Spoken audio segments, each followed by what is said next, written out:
Howdy y'all, my name is Dave, this is the Anime Field Guide podcast, and you are listening to The Studio Rundown.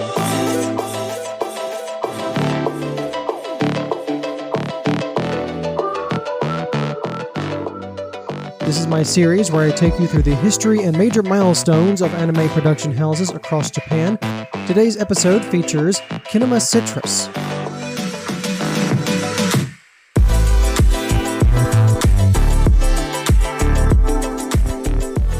Kinema Citrus was founded on March 3rd, 2008. It is based in Suginami, Tokyo, and the company enjoys an extremely close tie with Kadokawa and the Bushiroad companies, chiefly known for adapting their hit titles into animation, that is Made in Abyss, My Happy Marriage, Rising of the Shield Hero, Revue Starlight, and Card Fight Vanguard, amongst several others.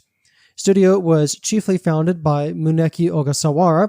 He was a assistant production manager over at Studio Bones. He worked on Razafon, Fullmetal Alchemist 03, Eureka 7, and its movie. And he is the first president before stepping down in 2023, but he remains chairman of the board at the studio. Kinema Citrus is also founded by Yuichiro Matsuya, who is a scriptwriter at Production IG and later a producer on Ghost in the Shell standalone complex. He was also on the production desk for Eureka 7, the movie, alongside Ogasawara. He left Kinema Citrus to found Studio 3 Hertz in March 2013. That studio was later acquired by A1 Pictures in 2024.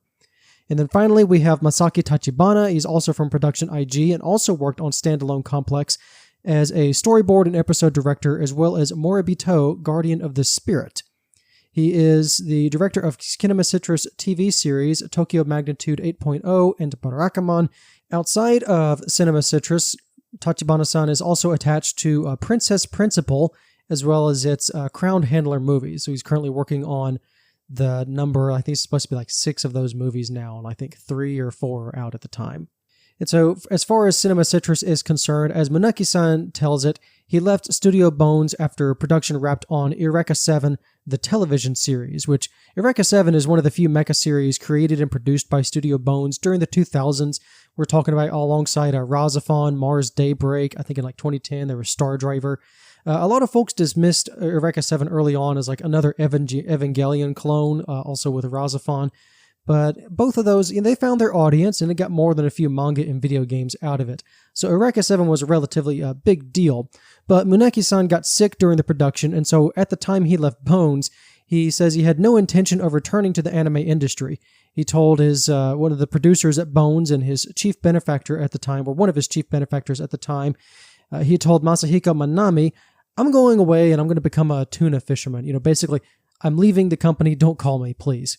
But a few months later, Muneki-san decided to return to anime, but this time he wanted to do it under his own studio leadership. He wanted to lead a studio, and so he began planning the company that would become Kinema Citrus, which was a process that would take around 2 years in total, and in part because he was called back up by Manami-san to be on the production desk for Eureka 7, the movie. During this time, Manami-san, alongside Production IG president Mitsuhisa Ishikawa, and a few others helped Muneki-san iron out the details for this new company. And so on March 3rd, 2008, Kinema Citrus was officially founded, and also a contract was drawn up for this new studio to handle animation for Eureka 7, the movie, alongside Bones.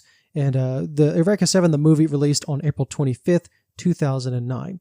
Now, the origin of the studio's name is Kinema, which is an old way of saying cinema, so it's why sometimes you'll hear folks call the studio just Kinema Citrus. In addition, the initials of the founding members, so Muneki Ogasawara, Matsuya's Ma, so Muneki Matsuya, and then Tachibana's English name meaning citrus. It was specifically the citrus Tachibana. That's the scientific name for the Tachibana orange that grows all over Japan. Shortly after its founding, the studio got right to work on their first series. It was a short-form comedy series called Ihigepio, which is a mustachioed peep. It's a 4-panel comedy manga. It's a mustachioed baby chicken gets up to mischief in an elementary school. And then in the spring of 2008, we have work assistance on episode 24 of Real Drive. So that was Production IG that was working with Masamune Shiro of Ghost in the Shell fame. So Kinema Citrus got in on that. And so all of this during the time that they were animating Eureka 7, the movie. And then the studio's first full-length television series came around a year later in summer 2009 with Tokyo Magnitude 8.0. This is an earthquake disaster series. It was co-produced with Studio Bones, and it was also the directorial debut of Citrus co-founder Masaki Tachibana.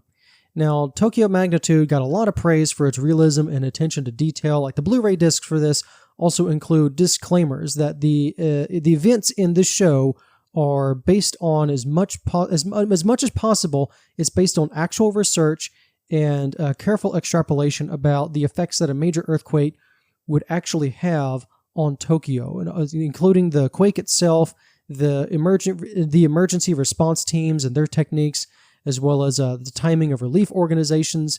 They're all as close to reality as possible, while the human drama focuses on a few key families. So it was a pretty well-known series for them and well-received at the time. The studio followed this up by entering into the Dot Hack franchise with Dot Hack Quantum. These are a couple of OVAs, and again, Dot Hack is part of a long-running computer game anime series. It was released in 3 parts from November 2010 until January 2011, also directed by Tachibana-san. And through the rest of 2010 and 2011, we have a couple more OVAs. Kinema Citrus adapted the shoujo manga Marimo no Hana and Nagaboroshi Lens. 2011 and 2012 was a 2-episode video game adaptation of Legend of Heroes, Trails in the Skies. And then also around 2012, we have the web series Boso Shinki Moon Angels, based on Konami's action figure line of sexy android battle ladies. Beginning in 2012 and running through generally 2015, we also have another short-form gag comedy series, Bottom Biting Bug, and this is for the Broadcasting Corporation NHK. So it was grouped into about 4 seasons, about 4 years, 2012 through 2015. And then in 2014, we have another slice-of-life comedy anime that's also rather heartwarming. This is Barakamon. A disgraced calligrapher from Tokyo is exiled to the countryside where until he learns some manners, and he's also harassed daily by the village kids. It's very funny. It's very heartwarming. So Barakamon is certainly an underrated gem in my book. I have the Blu-rays, and they are excellent. But backing up to 2012, this is a beginning of a partnership and co-productions with Studio Orange, known for, of course, in 2017, they did Land of the Lustrous. But beginning in 2012, Kinema Citrus animated Codebreaker, which is a 12-episode TV series, and then the Studio Orange handled the 3D CG as where their credits begin on that. Codebreaker follows a girl who witnesses a supernatural assassin at work.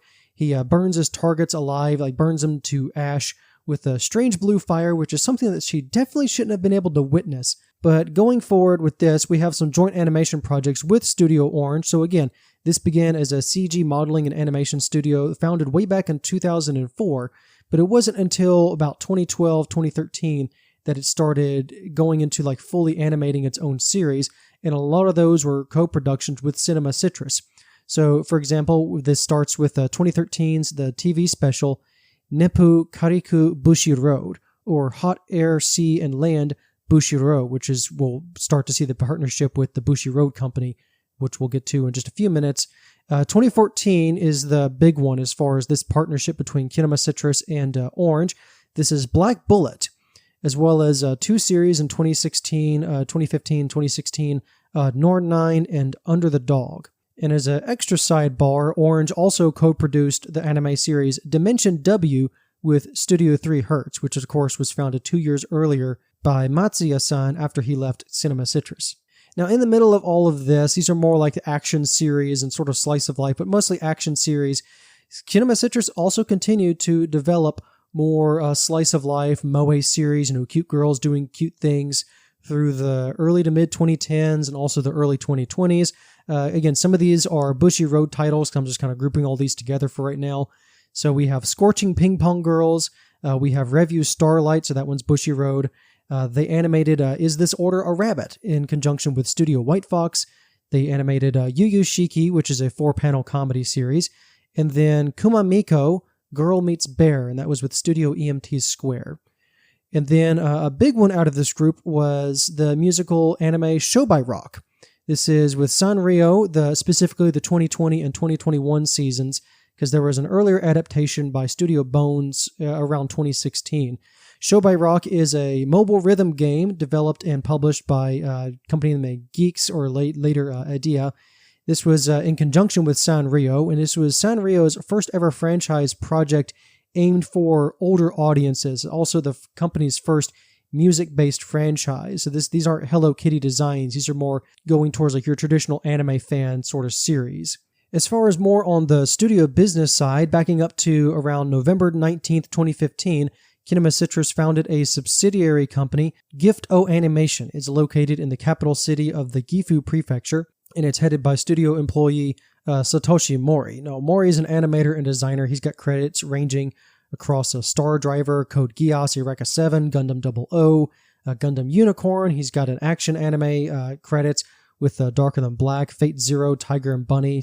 He's done weapons design, Yormagun, Under the Dog, Black Bullet, creature designs for Rising of the Shield Hero, and specifically he's the director and also chief director, depending on the series, of Card Fight Vanguard, Overdress, and Will Dress. Those are beginning around 2021 and through current day, which is all of Gift Animation's credits primarily involve supporting or like animation assistance across other things, but then it has a joint full-on animation work credit with Kinema Citrus and South Korea-based studio Jimmy.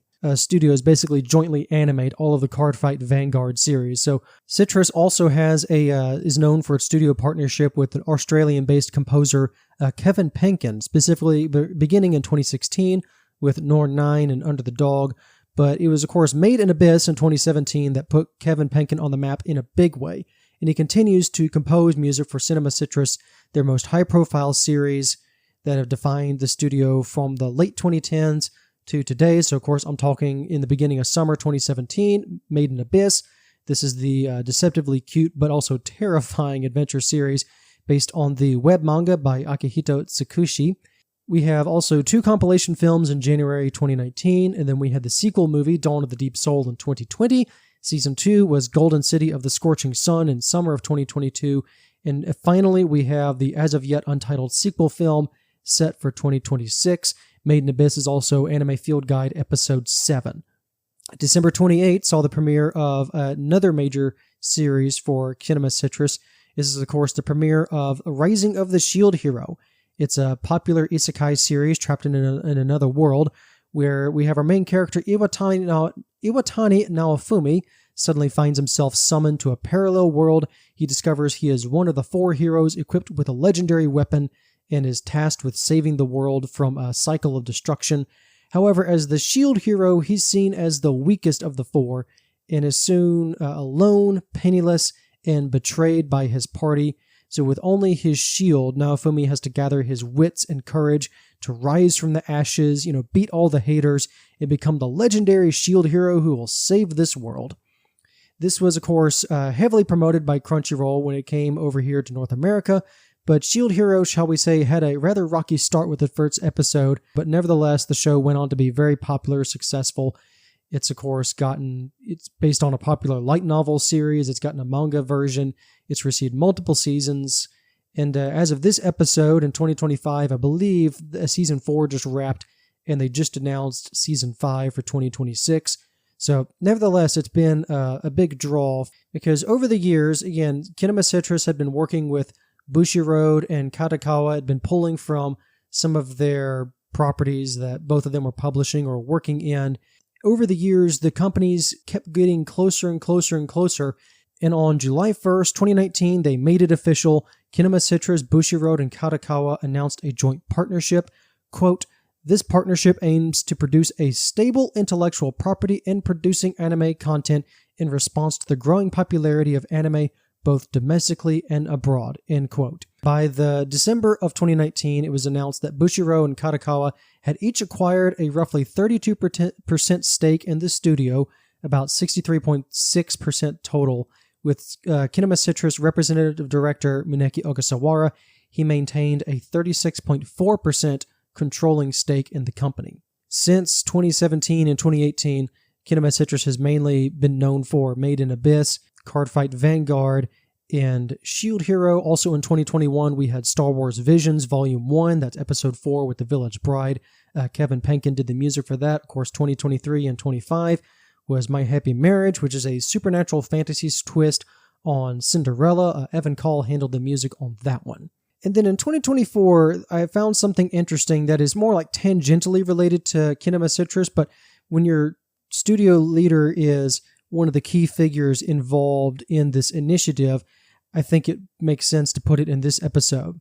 So this is the Global Anime Challenge. It was announced on July 31st of 2024. They had this grand 2-hour press conference, and it's this big partnership with a Japanese government agency for cultural affairs, along with representatives from key businesses such as Kadokawa's CEO, New Type Magazine's editor-in-chief, the Japan Research Institute, the program director of the Niigata International Film Festival, and of course Ogasawara-san of Kinema Citrus.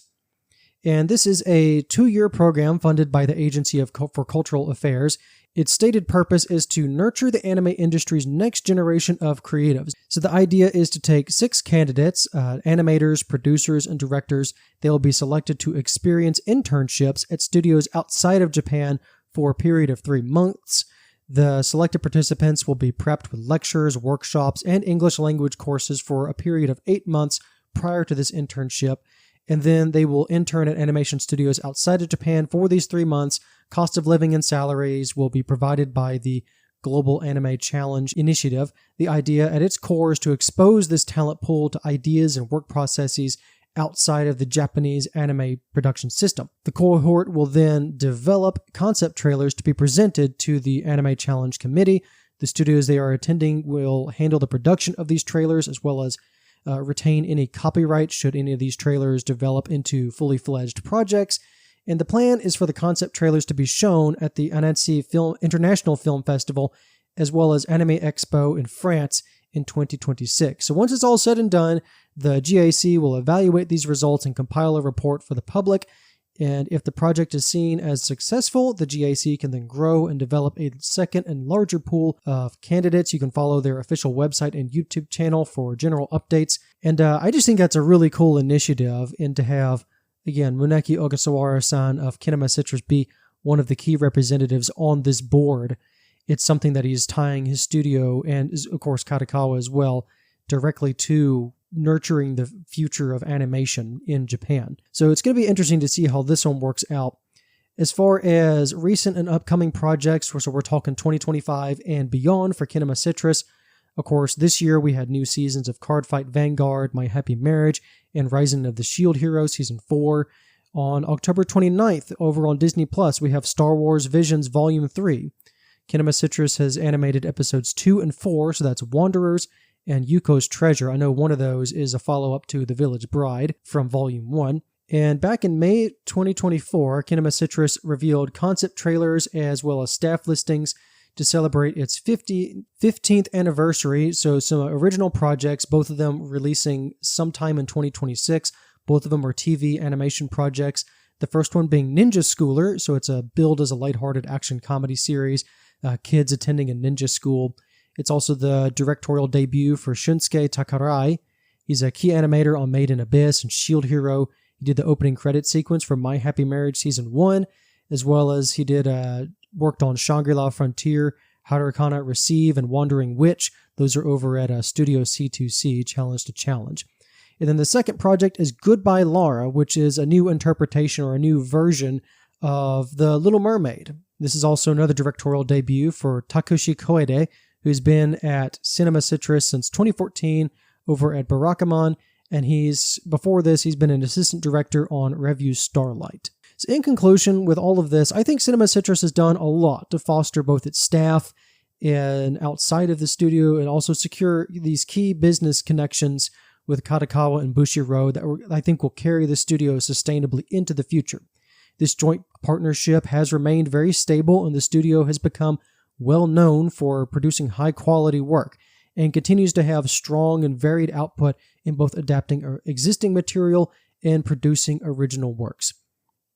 And so I hope you enjoyed this episode on Kinema Citrus. I'll see you on the next one.